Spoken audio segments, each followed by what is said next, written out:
All right. Let's go. Let's do this. All right. So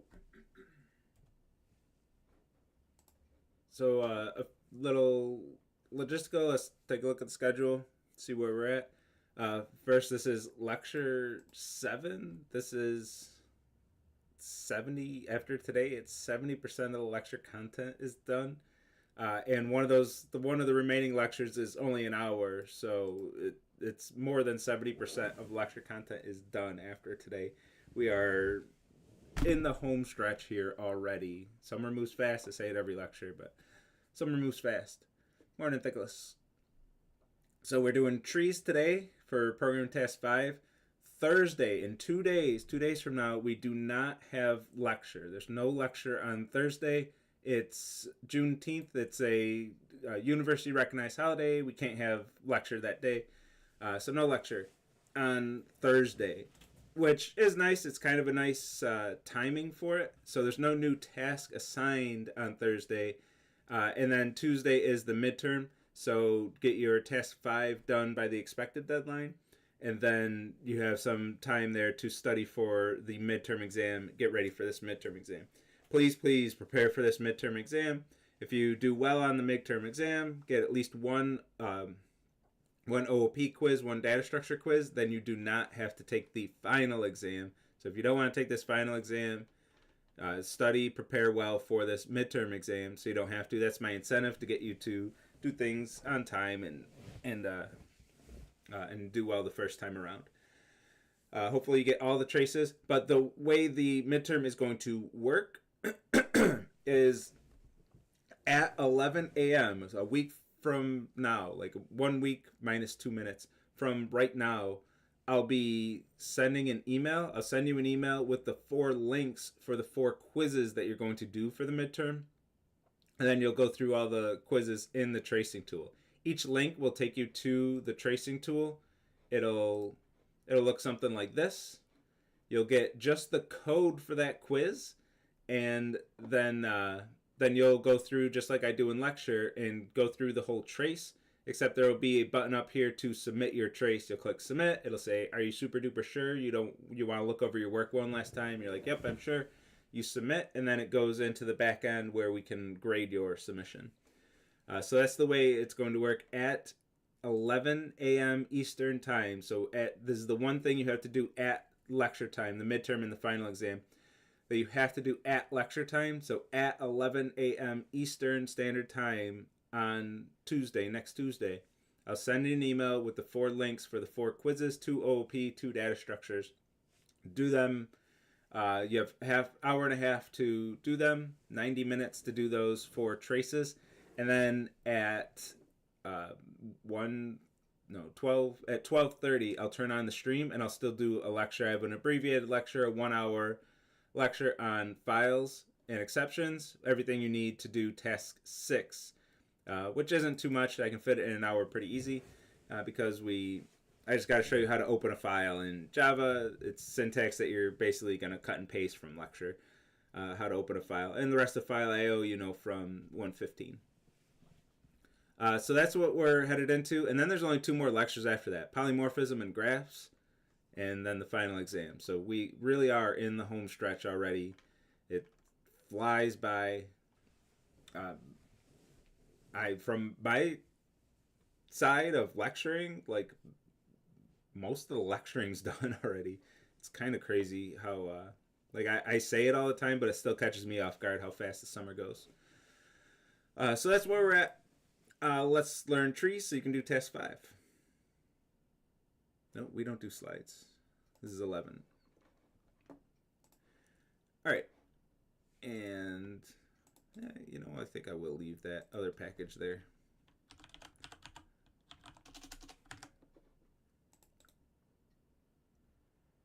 Just in case I want to refer to it during this lecture. I'll call it lecture 8 for 8 a.m. This will just get it, lecture. All right, so let's do this. So what we want to learn today is our binary trees. We want to talk about binary trees. So let's create a binary tree class. And it's actually going to be a binary tree node class. Binary trees are very similar to linked lists. So I'm going to create a binary tree node class. Let's get everything else closed here and build our binary tree. Okay, so it's a node-based data structure, and a tree is, I just mentioned, is going to be very similar to a linked list. So let's get this set up with some linked list stuff. First, we're going to take a type parameter t. We're going to have a private instance variable of type t for the value at this node. So just like a linked list where the nodes know the value at that node and a reference to the next node in the linked list, binary tree is going to be very similar. The one big difference is that we're going to have references to 2 different nodes. And that's the difference. Now you know binary trees, binary tree node. And we're going to call those 2 references left and right. And we'll call them the left and right child. And to those children, this is the parent node. So we have a bit of an analogy going there. But these are going to be the left and right child node. So I'm going to call this left. This needs a type parameter. Private binary tree node of t right. And a constructor to initialize these things. So public binary tree node is going to take the value, a t value. If I can type, man, I'm struggling today already. Binary tree node of t left and binary tree node of t right. And then initialize all 3 of these. This dot value equals value. This dot left equals left. This dot right equals right. And that's our binary tree node class. That's it. You know binary trees now. Congratulations. All right, that's it. Let's pack it up. Well, of course, we got a lot more to talk about. But this is the structure of a binary tree. Like that really is it. It's references to 2 nodes instead of 1. What we need to talk about the rest of the time, most of the rest of the time, is the implication of this. Like, how do we work with binary trees of this structure? And let's just start with a main method. Let's even just create a binary tree with a few nodes using this structure. I'm going to try to remember the one I use in lecture because I like that one. But in the slides. So let's create a binary tree, and just like a linked list is, let's do integers. And just like a linked list is a reference to the head node of the list, a reference to the first node in the list, the binary tree is just a reference to one of the nodes in the list, and we're going to call that node the root node. So the root of the binary tree is what we actually have a reference to. And when I create this root, when we create our binary trees, at least for now and in your quizzes, we're going to create these manually. So I'm going to create a binary tree, 5, and I'm going to initially create them with a left and right of null. So right now I have a binary tree of size 1. It has the value 5 and no left or right child nodes. Just like a linked list, we use null to indicate the end of a list, or there is no next node. We're using null to say there is no left node, there is no right node. There are no child nodes to this tree. And then we can set those values manually. Since we're inside the binary tree node class, I can do just dot left equals, I'm actually going to cheat a little bit. I'm going to pull up my tree and just create the same exact tree that I have in the slides, just because I know that tree has all the things I want to talk about.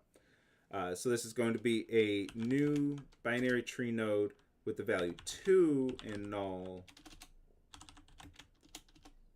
null. And then root dot right.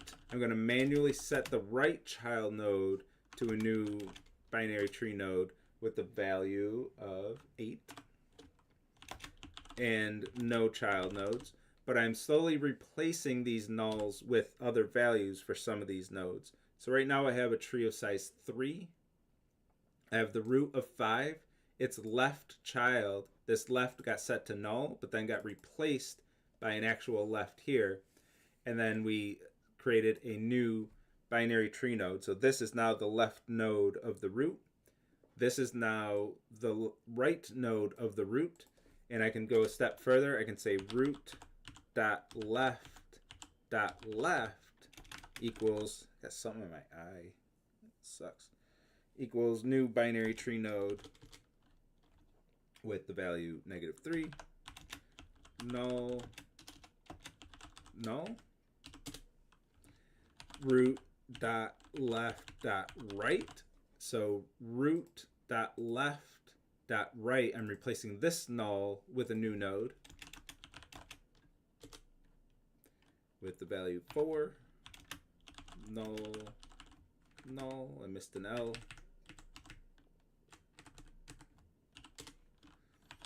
root dot right dot left equals new binary tree node of 7, null, null, and root dot right equals new binary tree node with 14, null, and null. I'm just going to add a line that does nothing here. I'm just going to print nothing to the screen just so I can set a breakpoint and we can take a look in memory at what we get for this tree. So we can start getting familiar with the structure of a tree. So we have the root of the tree. Oh, by the way, whenever you see these glasses sign, this means that these values are not in this stack frame, but they are following a reference to the heap. So root dot right, we have root dot right. It's showing you the value of this. This is the debugger trying to help out, saying, hey, I think you might be interested in these values on the heap, but these are not actually in the stack frame. So if you're using the debugger to practice your memory diagrams, your traces, just know that if you see this icon, that's not actually in the stack. It's just the debugger trying to help you out. So we have a root node of 5, and it's left. It was null, but we replaced it with a new node with the value 2. That node's left, so root dot left is -3, and root dot left right is 4. So we expect -3 here and 4 here. Those nulls we never did replace, so those are just nulls still. And then the right of the root got the value 8. So we expect this to be 8. And then its left has the value 7, and its right has the value 14. So that's the tree that we just built. And I do actually want to hop to the slides just to show, I think this is one thing that helps with the visual, just to show you what this tree looks like. Is this. So this is what the tree looks like. We have a reference to the root node with the value 5. The root dot left got a node with the value 2. Root dot right got the value node with the value 8. Node dot left equals a node with -3, null and null. Root dot left dot right got the value 4 with null and null, and so on. Right dot left. I'm manually building this tree out one node at a time. And actually, if I'm going to do slides, let's do a little more. And I'm making what we call a balanced tree. Just know that left and right, you can have just a left child, just a right child. This is perfectly acceptable. But the one I like to use in lecture is the full tree, a balanced tree, just because, well, I use it because it looks pretty on a slide, but I guess that doesn't apply here if I'm doing just live coding. I guess I could do a different tree, but I want to stick with this one. Okay. And that's our tree. This is the tree I want to work with. So we built the tree. There it is. And and the big question is that we had to spend quite a bit of time talking about is, what do we do with this? Like, so what? We have 2 references. How are we going to actually work with this tree? And the way we're going to work with it, sorry.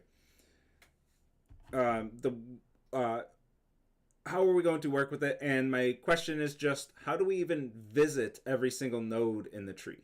Like, I just want to visit all the nodes. I just want to go to every node exactly once as I'm going through this tree. And we're going to do that using our tree traversals. We're going to learn 3 different tree traversals, which are all pretty much the same. They're very similar, so I'm going to spend the most of the time talking about the first one, and we'll talk about the other 2. But we're going to do pre-order, post-order, and in order, and I'm actually going to start with the in order. And I'm going to start this with, let's see, in order traversal.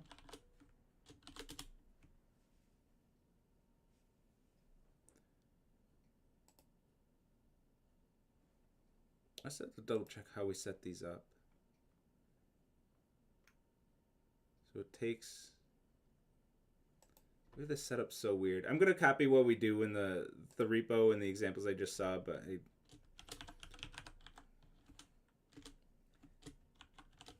kind of want to set it up a different way at some point. Not today. It's fine the way we're doing it.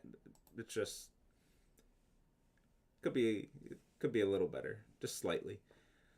So our in order traversal is going to take the node that we're working with. Notice that this method does actually have a reference to a node in the keyword this, but we're not going to use it. We're not going to use that. And when we set up the memory diagram, well, you'll see it when we get there. We'll set it up a little different for the memory diagram. So we're going to take a reference to the node that we're currently visiting. And what I want to do here is effectively a toString method. I'm not going to call it toString because I got to write 3 of these. But we're going to effectively convert the tree into a string where all of the nodes' values are separated by spaces. That's what I want to do here. So I'm going to create the string that I want to accumulate. I'll call it out, because I think that's what we call it elsewhere. I'm going to call it out, and then I'm going to concatenate to this string out plus equals in order traversal of node dot left. So I'm going to go to the left, and I'm going to accumulate whatever that is as a string as a recursive call. So I'm going to go to the left node and convert that to a string with the in order traversal. That's going to return, ideally, if recursion is doing its thing right, is the entire left subtree. So the left node and all of its descendants, all its child nodes and everything, all their child nodes, etc. All that converted to a string. I want to accumulate that into my out variable. And then I want to take my out variable and accumulate this node's value. Well, not this node's, but the parameter node's value. So the node's value dot toString, convert that to a string. This is of type T. I don't know what type that is, but I know everything has a toString, so I can call toString on it. And this should look pretty similar to a linked list algorithm at this point. We're missing a few things, but we'll get there. But this should look familiar to a linked list algorithm. At this point, we're making a recursive call, we're taking the result of the recursive call, and we're also processing the current node. So doing something with this node and making a recursive call. So that should be pretty familiar from linked list. You should be pretty used to this so far. And the difference that makes it makes when traversing a tree is instead of just making the one recursive call to next, we're going to make a recursive call to left. And we're going to harness the power of recursion. We're going to make a recursive call to the right.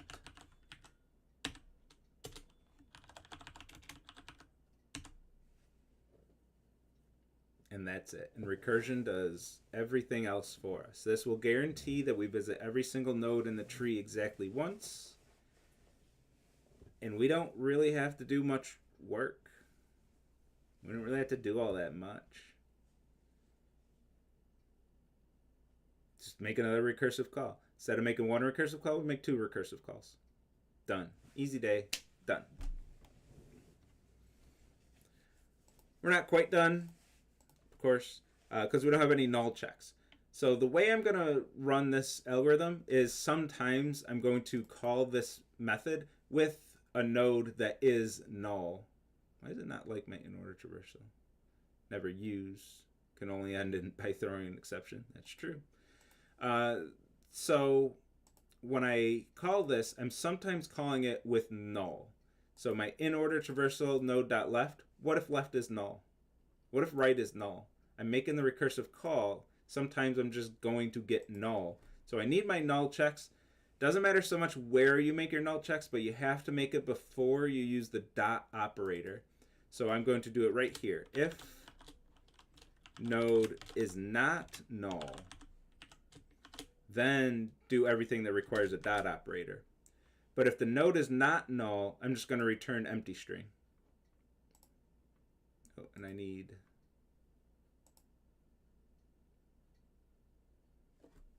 spaces here. Don't I need 2 spaces? I feel like in the other code we only have 1. Yeah, maybe I only need 1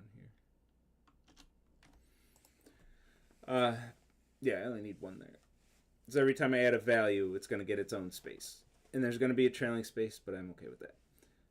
So if the node isn't null, then we're going to make the recursive call on the left to get the left subtree as a string. If left is null, that will just be empty string, and out will still be empty string. We're going to take this node's value, convert it to a string, and accumulate it into the out, and then take the right node and accumulate that into out, and then return out. And if we call this method, if we do root dot in order traversal, and this is the reason why I don't like it set up like this. It's fine. It's just I'm being a little nitpicky, but I have to do root dot in order traversal and then pass root as a parameter. Or otherwise, we could create 2 methods here. One in order traversal that doesn't take any parameters, and then use this as a helper function. Actually, maybe I will set it up that way.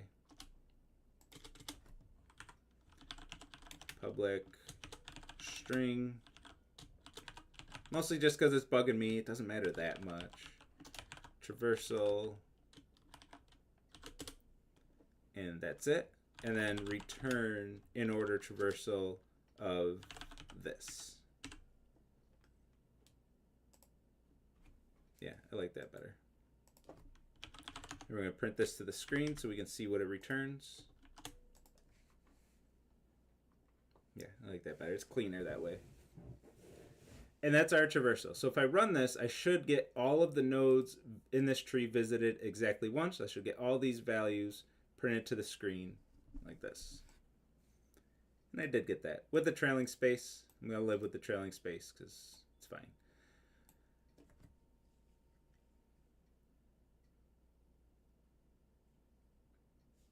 So we visited every single node in the tree exactly once. Yay, go us. So let's do this 2 more times. And then I'll give more explanation about all of what's happening here. So let's do this 2 more times. I'm just going to copy all this again.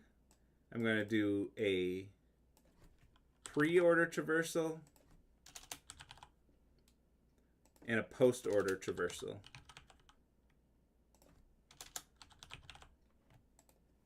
And the difference is going to be, so I'm going to do the same logic. Everything's going to be the same here, except with a pre-order traversal, the difference is where we process the node. With an in-order traversal, we're going to go to the left recursive call, process the node, then the right.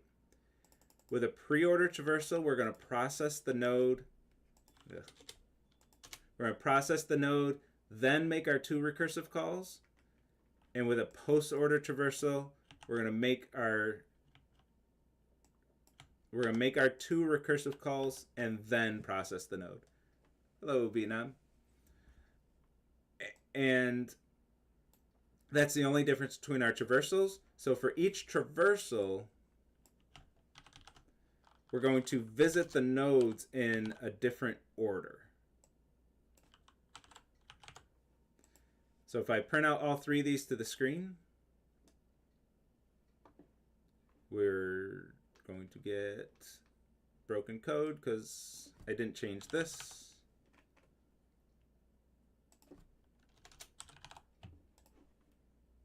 not broken code, but it didn't do what we wanted it to.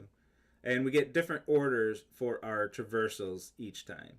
So when we're going through the in order traversal, we're going to make the left recursive call. So we're visiting the entire left subtree, which was these 3 nodes from the root, then visiting the root, and then visiting the right subtree, the entire right subtree.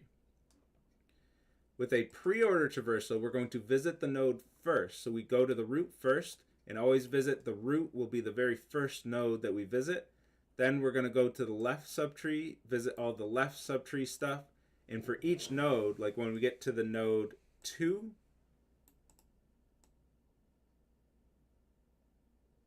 I have a mistake here. We go to the left. We should go to 2. What do I got? What I got messed up here?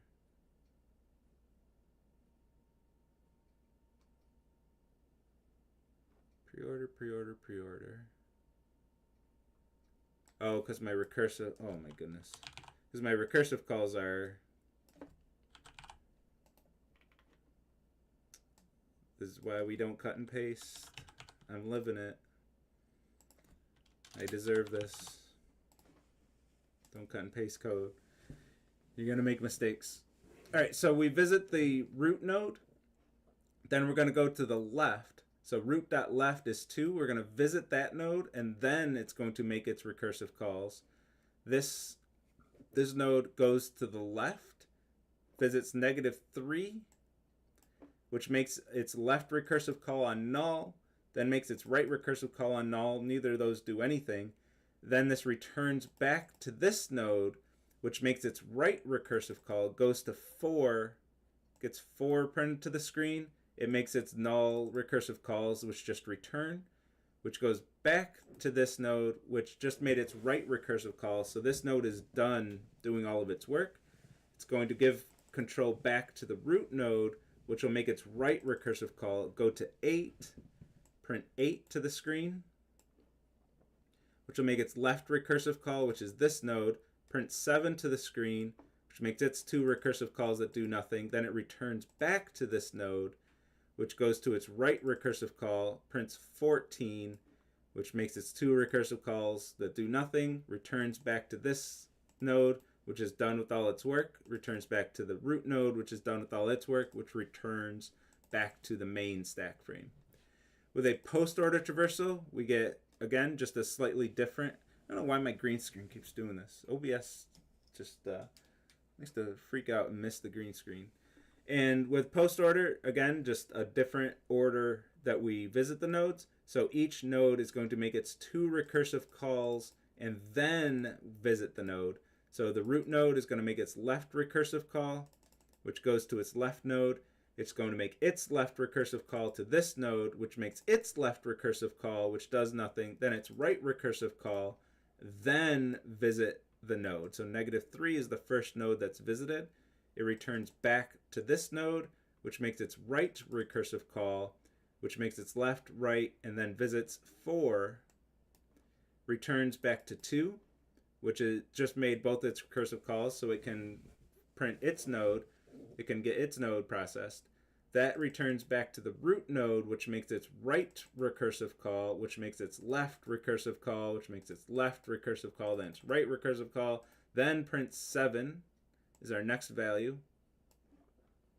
That returns back to this node, which makes its right recursive call. It goes null, null, and then prints 14.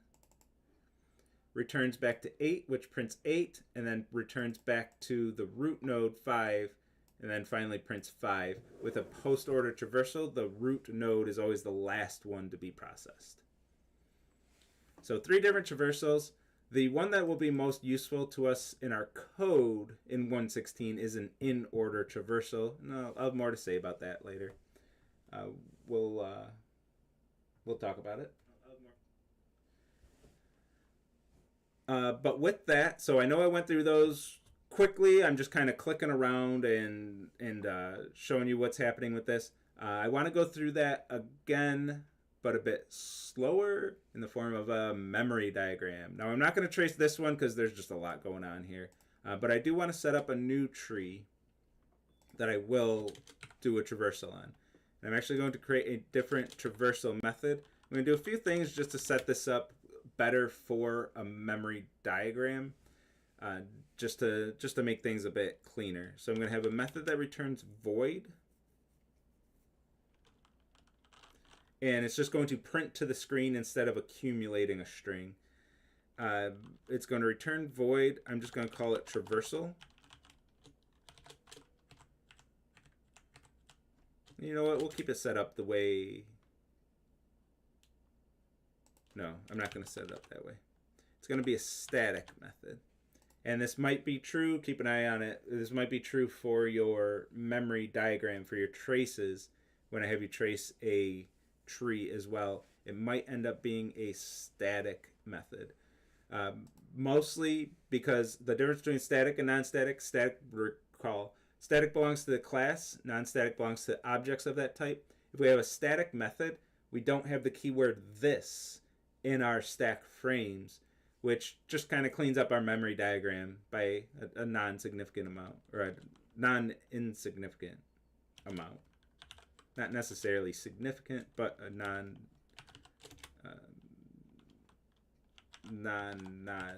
what did I say? I'm trying to use a double negative there. So I'm going to take a node, but we do have a little bit of extra syntax here, and I actually forget where it goes. Does it go here? Yeah. We actually have a little bit of extra syntax here. I have a static method that takes a type parameter. Now, type parameter belongs to the class.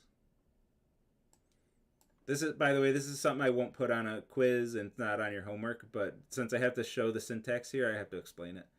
It belongs to the class as a parameter, but that parameter is only set when you create an object of that type. So once you create an object, that's when you're specifying what the type parameter actually is. If I have a static method, I don't have any object that's setting that type parameter. So I don't know what t is. T is never defined. I'm going to get something to that effect in the error message. Cannot be referenced from a static context, so I can't get the type parameter in a static context because the type parameter is never set. So what I can do is have the method itself take a type parameter. This is how the syntax we use to have a method take a type parameter. And then I can just call this on a binary tree node of any type, and the method will just work. It'll just do what it needs to do. So I'm going to say if node not equal to null,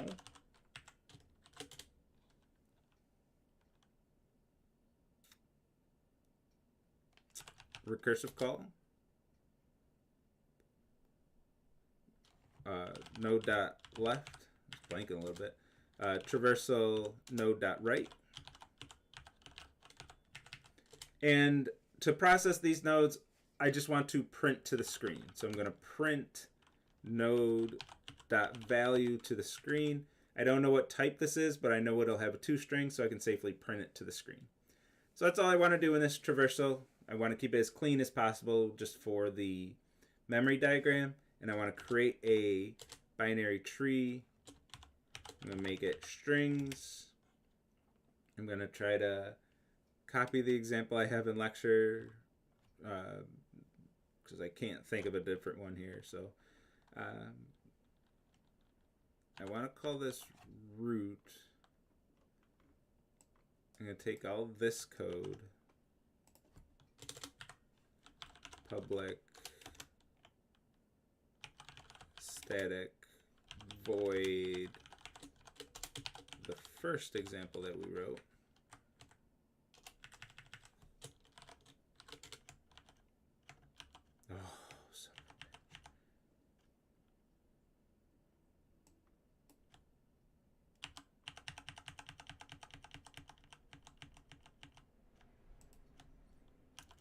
I copied instead of pasted.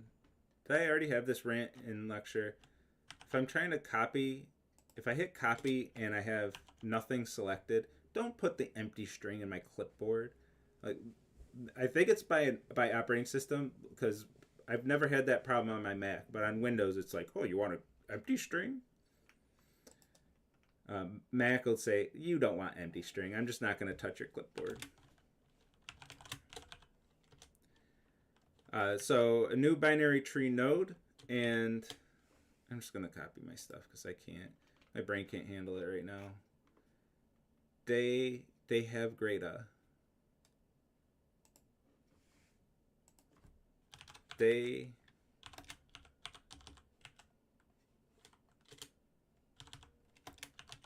have greta.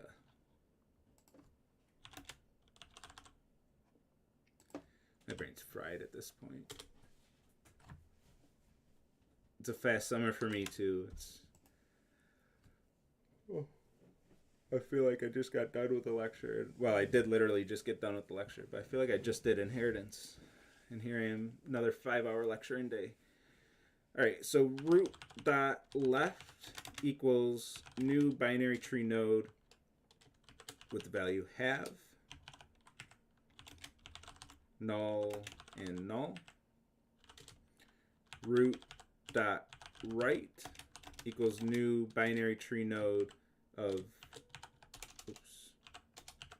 great, oh my goodness, great, null, and null. But at least my mic's working nice today. I don't have to complain about that one.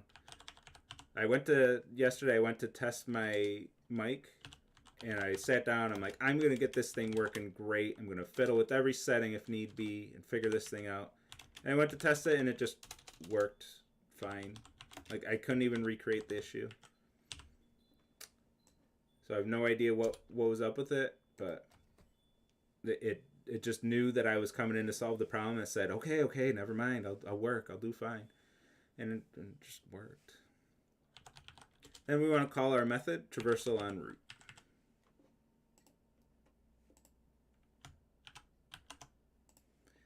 Okay, the reason we did that was to set up for a memory diagram. So let's do exactly that.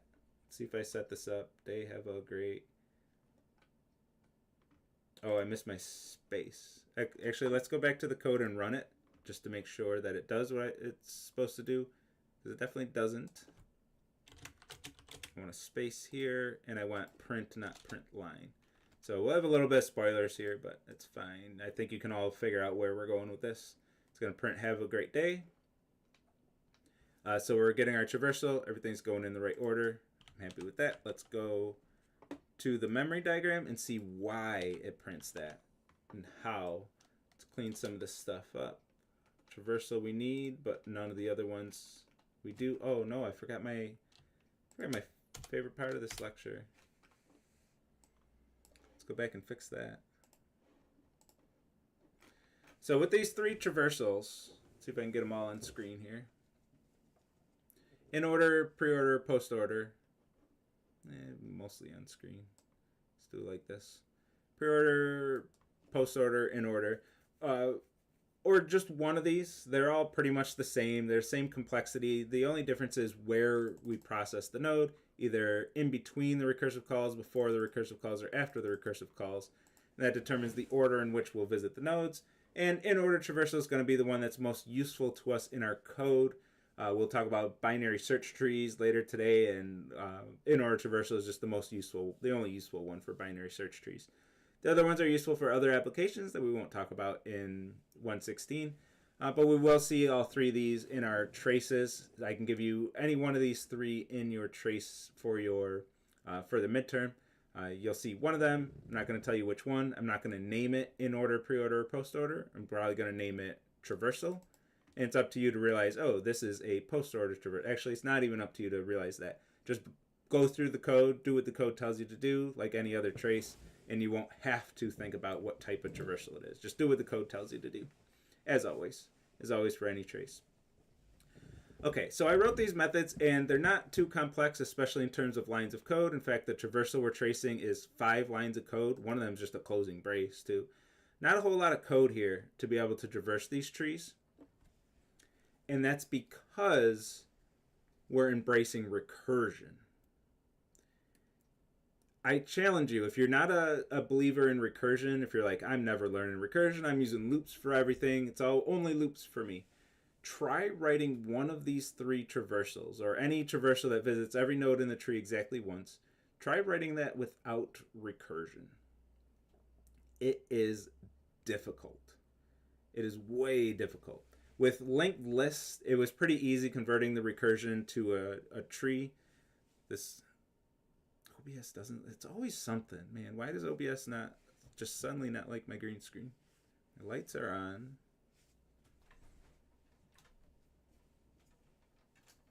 Looks so crappy. The mic's working fine, and then now my video is. So try to write any of these without recursion, and it is way difficult. What we're doing with recursion is leveraging the memory stack. The memory stack is keeping track of a lot of information for us. That when we go through the trace, I'll mention a whole bunch of times that the stack is keeping track of where we are in each method call. So when we have a lot of recursive calls on the stack, each recursive call, each stack frame remembers what it's doing. So when it gets control back, so when this makes its left recursive call, it knows when it gets control back that it then needs to make its right recursive call and give control to that stack frame. Then when it gets control back again, it needs to know that it just made its right recursive call, so it knows to end the function and just return whatever it has. So it needs to know how much has been processed with that node, with that stack frame already. So if you are trying to take on this challenge, which I've had, I think 3 students over the years take me up on this challenge. And if you do, I'd love to see your code. If come to office hours or email it to me, or if you do this. It's always like to see student solutions to it. They come up with some pretty cool stuff. And so if you are going to take on this challenge, using your own stack, so everything that the memory stack is keeping track of for you, you want to keep track of that in your own stack, and use that to keep track of the order in which you're visiting nodes. And any of those solutions, I don't think I've seen a solution that was less than 20 lines of code. It's way more complicated to be able to do this without recursion. With linked lists, well node not equal null, process the node equals node dot next. Like it's not that big of a deal, and most of you probably did that on your homework assignment. Most students do. Do just use loops on that one against my advice. So if you were one of those people who ignored my advice and said, I ain't using recursion, screw that, it's way easier to do linked lists with loops, which I get, I understand it, because when you're on task 3, you just want to get past task 3. You're not thinking ahead to task 5, especially if you're getting close to that expected deadline. You just got to get task 3 done. So I get it, I understand why so many of y'all are doing that. But if you don't have any practice with recursion and your tree recursive methods are the first ones you're writing, just know that this is where it catches up to you in task 5. It's going to be a bit tougher. So yeah, try doing any tree stuff. Try doing task, nobody's taken me up on this one, but try doing task 5 without recursion. Nobody's done that one. It's way too hard. Way harder than just embracing recursion and learning some recursion. Get some recursion in your life. It's good for you. And recursion is one of those topics that it's a very slippery topic where it doesn't make sense. And then you study it more and then it still doesn't make sense. And then you study it more and it doesn't make sense. Then you write a few recursive methods and it doesn't make sense. And then eventually one day it just clicks. It's like, oh my goodness, that's what recursion is doing. And then you know recursion, and then once you learn it, then it's like, man, I want to use recursion everywhere. This is a cool thing. It's a fun thing to do once you finally get it. But it takes a while. Probably won't even, for a lot of you, it might not happen in 116 even. It takes a while for recursion to click because it's a tricky topic. It's a tricky concept. So getting practice now while the recursion is still easy. I mean, I know I said linked list recursion's easy, get your practice there, but trees still, it's not that tricky compared to what's ahead of you. Like when you get to 331 and doing recursion there, it's going to starts getting pretty intense. So let's go through this trace. We have a main stack frame. But in 331, if you know recursion already, then it's just fun because you get to use this new tool that you learned and use it in more complex ways. It's good stuff. So root. We got some constructors to go through. I'm going to grab this in my clipboard. We're going to create a new thingy here. We've gone through constructors before, so I'm not going to have too much commentary as I go through this. But we're going to have our instance variables value left and right. We roll OX100. We're going to have value left and right because the constructor parameters are also value left and right. That's not always the case. In this situation it is, where our constructor parameters exactly match the instance variables. Not always the case. Day, null, null. So day, null, null. And the constructor is assigning them to the instance variables. Day, null, null. This returns and gives OX100 over here. I wonder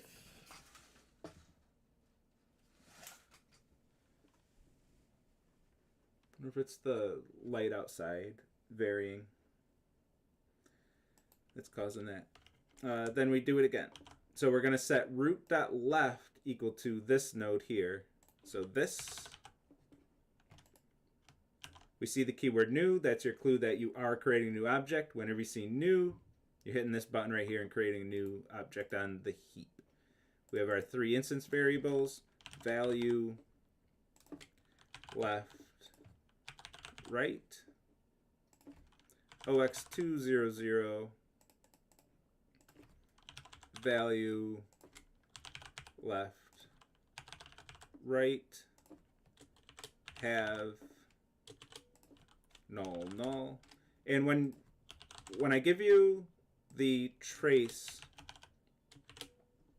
if I give you when I give you a trace for trees, which I might as well just say there's going to be one of the traces will be trees on the midterm.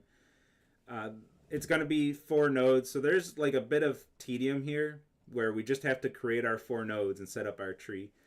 Before I'll finish talking about that, but I gotta say this so I can talk and type at the same time. Root.left, so we're returning this to root.left, so root.left, but we don't have the option in the tool to return to variables that are instance variables on the heap, so we're just not going to worry about our return arrow. We're going to cross this out and then cross this out and replace it with the OX200. So we're replacing that null with this reference to a new node that we just created. And then go to the next line here. So when I give you the tree quiz, we just need 4 nodes. Like that's how many nodes I need to make sure that you understand trees through the trace. So there's going to be 4 nodes. 3 is too few. I just can't assess what I need to assess with only 3 nodes. So that doesn't really do it for us. But 4, I can do everything I need with 4. And then adding a 5th one is just extra tedium. It's just gratuitous at that point. I don't need a 5th node to assess what I need to assess, to figure out if you understand trees and can trace through code that uses trees. So 4 is that perfect number. So you can pretty well count on having 4 nodes in the tree for the trace. And even this gets a bit tedious. I'll suffer through it in lecture. You'll suffer through it on the quiz. You just got to do a bunch of constructor calls and get your tree made like this. And the trees, we are going to make them manually. Root.right equals this OX300. We are going to create our trees manually like this. With linked list, we created the append method. We are going to see something like that. We're going to create an insert method with our BSTs. But for our trees, we're not tracing through a BST would be a ton of work too. I'm not going to throw a BST at you on the quiz. It'd just be a lot of extra tedium without... You wouldn't be able to show me anything more. You're not like, oh, I understood this about trees that I could only show you through a BST. There's nothing really like that. I can do everything I need on that quiz with a tree, and we're going to create it manually, similar to the way we did with our first linked list, where we just set the values directly and manipulate our references to build our linked list. Same thing here. We're going to build our trees manually, and it's really not going to change for the traces anyway.